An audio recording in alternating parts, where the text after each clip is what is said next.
Comment l'islam a commencé en moins de 10 minutes? Bien, commençons.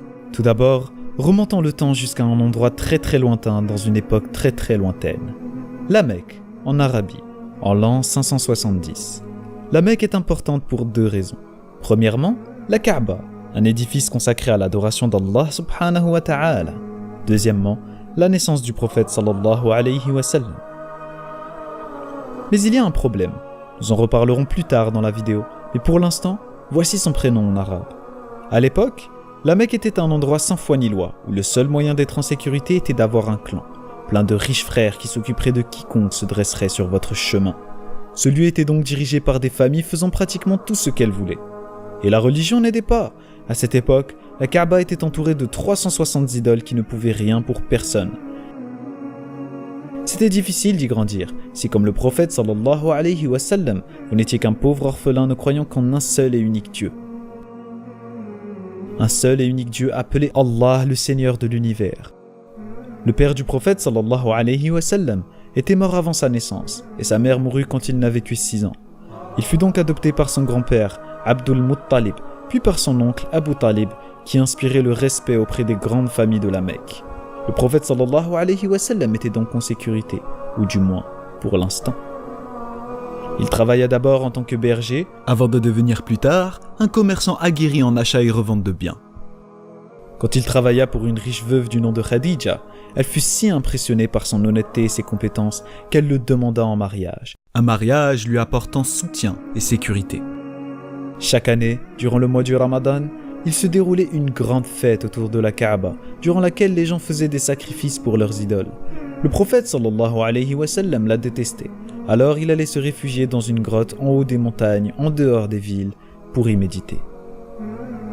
Une nuit, alors qu'il y méditait, l'ange Jibril alayhi salam se dressa face à lui et lui dit « Lis ».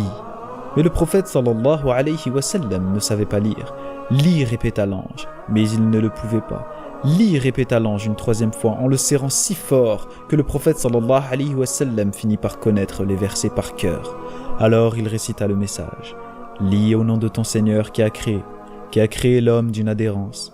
Lis ton Seigneur est le très noble, qui a enseigné par la plume, enseigné à l'homme ce qu'il ne savait pas. » C'était un message d'Allah subhanahu wa ta'ala. Dieu lui parlait exactement comme il parlait au prophète qui l'avait précédé, ce qui faisait de lui un prophète, alayhum salam wa ajma'in. Le message fut transmis durant la suite de la vie du prophète sallallahu alayhi wa sallam. Dieu lui transmettait les versets et il les récitait. Ces paroles étaient écrites par ses compagnons et des années plus tard, elles furent entièrement rassemblées afin de devenir un livre, le Saint-Coran. Quoi qu'il en soit, ce fut des années plus tard, alors revenons à notre fameuse nuit. Le prophète sallallahu alayhi wa sallam commença d'abord par exhorter sa famille, ses amis, puis à tout le monde qu'il n'existe qu'un seul Dieu et que tout le monde doit être traité avec justice. Une fois, le message ne passa pas pour l'une des familles de la Mecque, qui aimait faire ce qu'elle voulait, car voyez-vous, Islam veut dire obéissance à Allah, et muslim, celui qui obéit à Allah. Mais ces familles aimaient dicter leurs propres règles. Alors les musulmans traversèrent de durs moments à tel point que certains furent torturés ou même tués. Certains réussirent à s'échapper en Abyssinie, en Éthiopie, mais la plupart d'entre eux étaient prisonniers à la Mecque. Le prophète sallallahu alayhi wa sallam lui dut faire face à la mort de sa femme, et un peu plus tard à celle de son oncle qui le protégeait. Ces événements fragilisèrent le prophète sallallahu alayhi wa sallam à la Mecque. Se sentant mal, il alla prier Allah à la Kaaba une nuit. Puis l'ange Gabriel l'emmena à l'aide d'Al-Buraq, une monture, jusqu'à Jérusalem avant de rencontrer tous les prophètes dans les différents cieux, puis jusqu'au paradis où Allah lui révéla de prier 5 fois par jour, ainsi que d'endurer et de patienter face au décret de son Seigneur. Ainsi, il retourna à la Mecque. Cette nuit prit le nom du voyage nocturne. Que ce soit une simple vision ou un voyage astral, tous les musulmans y croient. Et cela apporta un grand bien au prophète sallallahu alayhi wa sallam, surtout pour les difficultés qui allaient suivre. Puis il y avait cette cité appelée Yathrib. Les gens avaient entendu parler du prophète sallallahu alayhi wa sallam et ils l'invitèrent à se joindre à eux, lui et ceux qui l'avaient suivi parmi ses fidèles. Les musulmans partirent donc de la Mecque et firent une dangereuse traversée dans le désert jusqu'à Yathrib. Le prophète sallallahu alayhi wa sallam resta avec quelques compagnons à la Mecque jusqu'à ce que chaque musulman soit sorti, puis ils planifièrent leur départ. Mais les riches familles de la Mecque ne voulaient pas qu'ils vivent. Pour le tuer, chaque famille envoya un assassin de sa tribu durant la nuit, mais il n'était déjà plus là quand ils entrèrent dans sa maison au petit matin. Des chasseurs de primes furent envoyés pour le traquer, mais le prophète sallallahu alayhi wa sallam et son meilleur ami Abu Bakr radiyallahu anhu s'en allèrent ensemble jusqu'à Yathrib, mais les traqueurs étaient prêts à tout pour la récompense. Plus tard, ils réussirent à entrer sains et saufs à Yathrib, qui fut renommée Médine pour cette occasion. Mais les problèmes du prophète sallallahu alayhi wa sallam n'étaient pas terminés.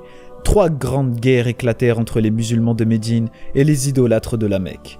La première était Badr, où le prophète sallallahu alayhi wa sallam et seulement 313 hommes firent face à pas moins de 1000 soldats mécois. De façon miraculeuse, les musulmans l'emportèrent, puis il y eut la bataille du mont Uhud, qui ne se déroula pas comme prévu. Certains des hommes du prophète sallallahu alayhi wa sallam lui désobéirent et ouvrirent une brèche dans les défenses musulmanes. Puis il y eut la bataille des tranchées. Médine était protégée par les montagnes dont 3 de ses côtés. Donc, quand les Mécois attaquèrent de front, les musulmans y avaient construit une tranchée pour stopper leur avancée. Et à cause des conditions de la bataille, les soldats idolâtres se résilièrent à abandonner le combat.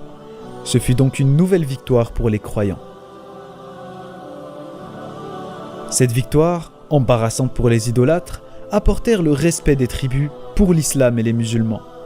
Un traité de paix fut donc signé à Hudaybiya. Mais cela ne dura pas longtemps avant que les Mécois ne le brisent.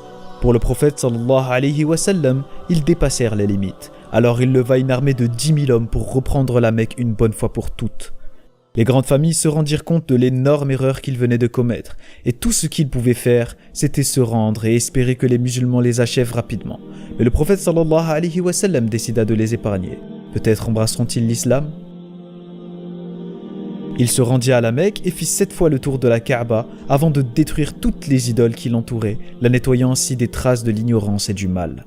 Grâce à Allah, le prophète sallallahu alayhi wa sallam rétablit la religion du monothéisme pur.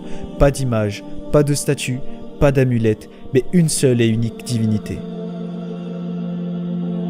Allah, le Seigneur de l'univers, le Créateur qui n'a pas été créé, celui qui n'a besoin de personne, mais dont tout le monde a besoin, celui qui est au-dessus de tout et que personne n'égalisera jamais, Dieu, le tout miséricordieux, le très miséricordieux.